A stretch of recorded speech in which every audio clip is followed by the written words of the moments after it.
Welcome to Penrose Learning, where we make understanding easy. In this video, I will explain how to start your BMW 3 Series. First, make sure your key fob is with you inside the car. Then, get into the driver's seat and close the door firmly. Before starting, always check that the gear selector is in park or neutral for safety. This ensures the vehicle is ready for ignition.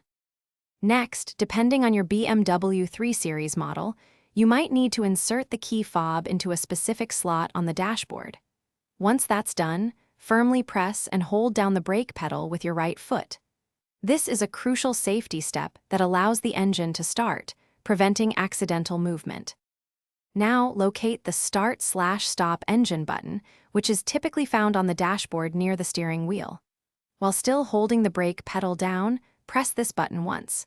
You should hear the engine come to life and begin running smoothly. Release the button once the engine is fully engaged.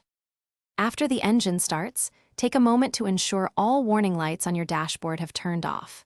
Then, you can select your desired gear, whether that's drive to move forward or reverse to back up.